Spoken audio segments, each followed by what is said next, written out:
Halo Sobat ATR BPN, sudah tahukah tentang kegiatan PTSL yang dilakukan oleh Kementerian ATR BPN? PTSL adalah pendaftaran tanah sistematis lengkap yang menurut Peraturan Menteri Agraria dan Tata Ruang Badan Pertanahan Nasional Nomor 6 Tahun 2018 tentang PTSL. PTSL adalah kegiatan pendaftaran tanah untuk pertama kali yang dilakukan serentak bagi semua objek pendaftaran tanah di seluruh wilayah Republik Indonesia dalam satu wilayah desa atau kelurahan atau nama lain yang setingkat dengan itu. Lalu, bagaimana persyaratan dan alurnya? Yuk simak terus video ini.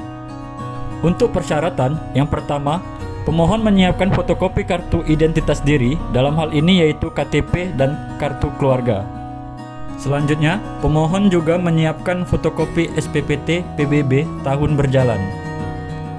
Pemohon juga menyiapkan surat-surat kepemilikan terhadap tanah seperti SKT, kwitansi, SPPT, surat keterangan waris jika tanah tersebut diperoleh dari waris, surat keterangan hibah jika tanah tersebut didapatkan dari hibah, akta ikrar wakaf jika tanah itu diperoleh dari proses wakaf.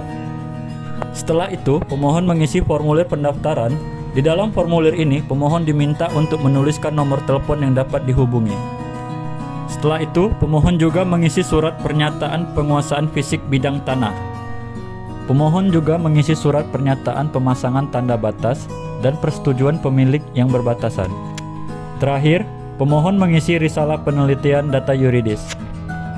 Untuk formulir dan surat-surat ini, pemohon bisa mendapatkannya dari kantor lurah atau bisa langsung ke kantor pertanahan Kota Bengkulu.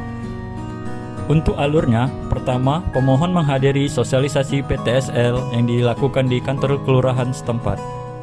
Setelah melengkapi persyaratan tadi, selanjutnya pemohon datang ke kantor lurah atau dapat langsung ke kantor pertanahan Kota Bengkulu untuk mendaftarkan tanahnya. Setelah itu, pihak BPN akan melakukan verifikasi berkas.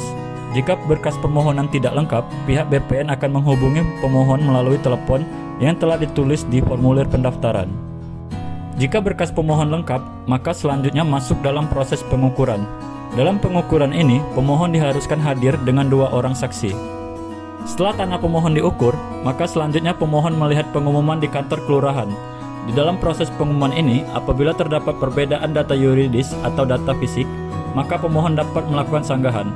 Oh ya sobat, untuk pengumuman ini dilakukan selama 14 hari kalender ya. Setelah pengumuman, pemohon menunggu sampai kegiatan PTSL dinyatakan selesai untuk pembagian sertifikat. Bagaimana sobat? Apakah sudah paham mengenai persyaratan dan alur kegiatan PTSL ini?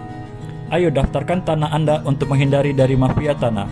Kementerian ATR BPN melayani profesional terpercaya.